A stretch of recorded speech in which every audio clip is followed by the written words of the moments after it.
Of Blood and Steel, written by Seymour Zainali, narrated by James Lawrence. Chapter 8. Nightingale. The birds chirped a sweet song above Balak's head. A few rays of light poked through the gray clouds that filled the sky and landed on the forest floor. Balak jerked and sat up.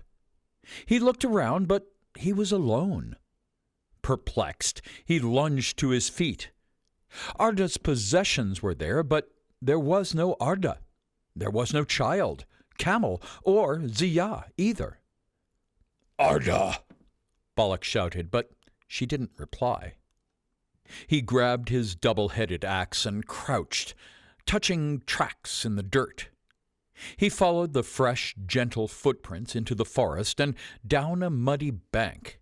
The air was warm but smoggy, with a hint of moss, and as Balak tracked Arda's trail, the mud grew deeper and wetter. At the bottom, he arrived at a dirt track where he heard running water. Then he was startled by the sound of high-pitched screams, 3 in total. He broke into a run along the uneven path, clutching his axe. As he drew closer, he heard the screams again and ran directly toward the source. The path stopped at the stream's edge. He looked into the water, and there were Arda and the child. Arda was running and kicking the water, splashing at Ziyah, who was dipping his feet into the stream. He was still wearing his sleeved jacket in the smoldering heat. Bright-eyed, they were laughing and smiling. "Balak!" Arda chuckled with a surprised look on her face. "Did you sleep well?" "You should be more cautious. You may attract unwanted attention," he scolded. "Don't worry. I will keep her safe," Ziyah reassured Balak. Balak frowned and shook his head. He turned and headed back to camp. Ziyah stepped out of the water and helped Arda. They all walked back to the camp to collect the rest of their things in silence. Arda stayed beside Ziyah. Balak tried to get her attention, but she avoided eye contact. As they packed up their things, Balak spoke. "Arda, I need to speak with you." "Then speak," Arda said abruptly. "Alone." Arda's eyes met Balak's. She headed quickly away from Ziyah, and Balak followed. "If you may, make it quick," Arda stated. "I can't guarantee your or the child's safety if you wander off and draw attention to yourself."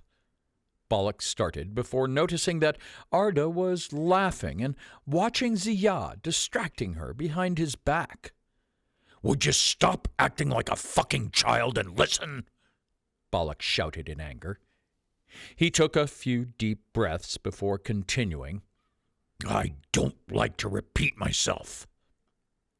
"I think you're forgetting that I am the one paying you. My word is final. He stays with us." "So be it." "Good. That's what I wanted to hear." "And what would you do if he betrays you?" "I have a spear." "You are armed, but you aren't trained. I have seen you using it. If we are being completely blunt, I don't think you even know how to use it." "What is there to learn? Just point and stab," Arda protested. "Let me teach you. If I can't protect you, you should learn how to protect yourself." "Well, that's not a bad idea," Arda said, offering her spear.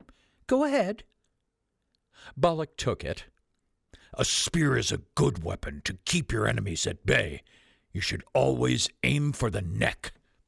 He brandished the spear and poked it forward in a diagonal movement. "It's not the easiest place to aim for, but the neck is soft and easy to puncture." Arda watched Balak as he demonstrated.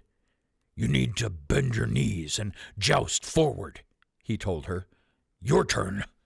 He handed her the spear.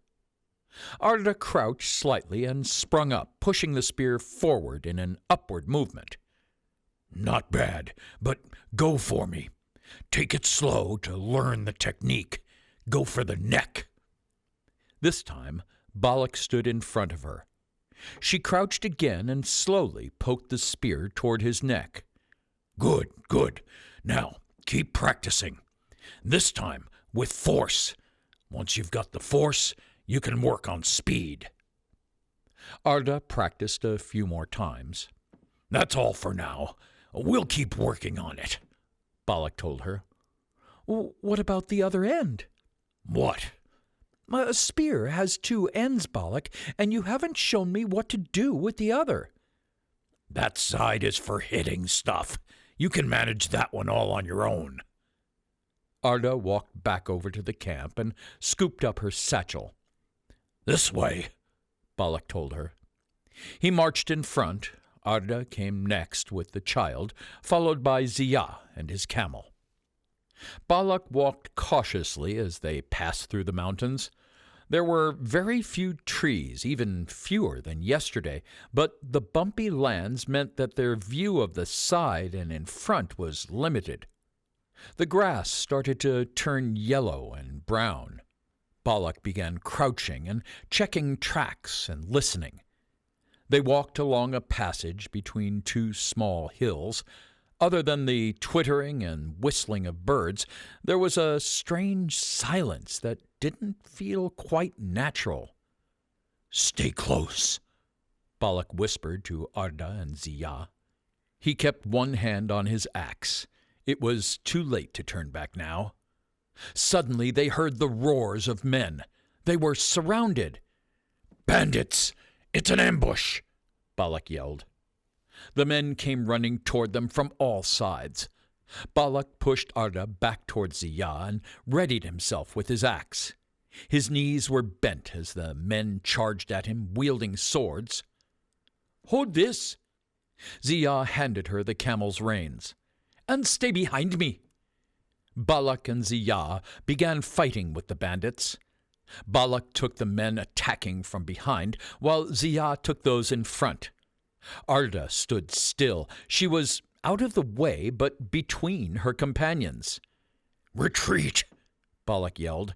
"There are too many!" Arda started toward Balak with Ziyah and the camel. Balak headed back through the passage, slaying the bandits who stood in his path. "Come on!" he shouted. Arda looked up at the hillside. "Watch out!" she yelled to Balak. Ziyah ran toward him at speed, and with a loud crack, large rocks and boulders began to rain down on Balak. Ziyah dove and rammed his shoulders into Balak's stomach, sending the two flying through the air and crashing to the ground with a thump. The rocks and boulders continued to fall, blocking their way through the passage. They scrambled to their feet, but Arda's face disappeared in the dust. As the dust settled, Balak and Ziyah charged forward, but a colossal wall of rock blocked the passage. Ziyah raised his fists and punched the wall repeatedly. "Kamala!" he roared. Balak stood up and turned Ziyah by the shoulder. He put his finger to his lips, indicating for Ziyah to stay silent. The voices of the men were getting louder. Suddenly, they heard barking and howling drawing closer. The child began to cry. Footsteps padded toward the wall in pursuit of the dogs. "Look at what we have here," a deep voice said. "Grab the girl and that strange horse.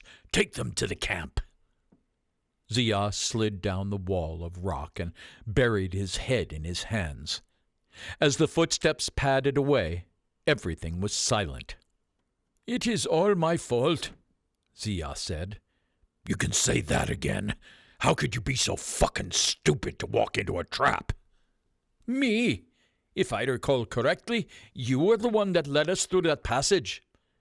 "I didn't ask to be pushed." "I was trying to save you," Ziyah argued. "Save me? And who's going to save the girl?" Ziyah didn't reply. Balak paced back and forth. "We have to find Arda. Get on your feet and let's go. We'll go round." The passage was too high to climb, so they backtracked along the passage and looked for a suitable place to gain a foothold. "Over there," Zia pointed to a low point on the hillside. "We should be able to get up that way."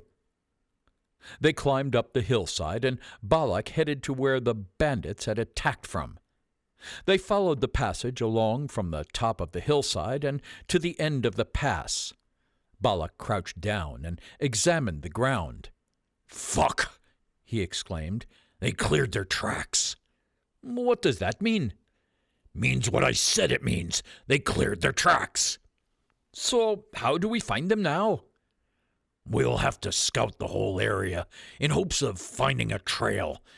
We'll do half circles in each direction. We will broaden our range in the intervals of 10 meters until we find something." "But there are only 2 of us. That could take days." "You got any better ideas?" Zia said nothing.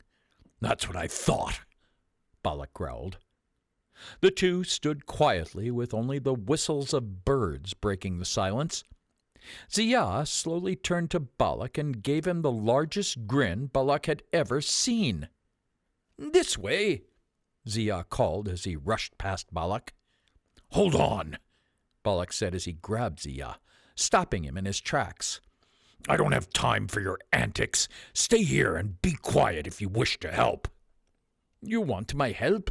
Then follow me, and try to keep up," Zia argued before storming off.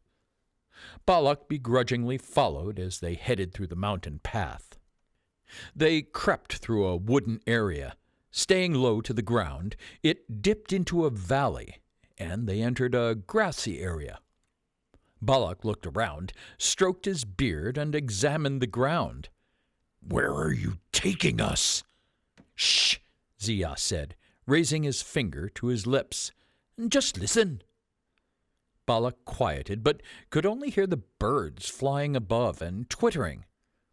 "We need to head north," Zia told him. "And who told you that? The birds?" Balak snapped. "I heard whistles right before the attack. They must have designed a whole language around whistling. This isn't as strange as you might think. I have seen people communicate with nothing but their hand motions back—" "Let me guess. Netheria." "Exactly. Now, move a little faster, old man." Balak sighed and continued to follow. He was out of options.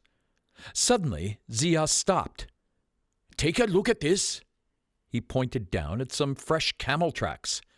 "Are you not going to congratulate me?" he asked with pride. "That didn't take skills. You got lucky. Now, let's go kill those men."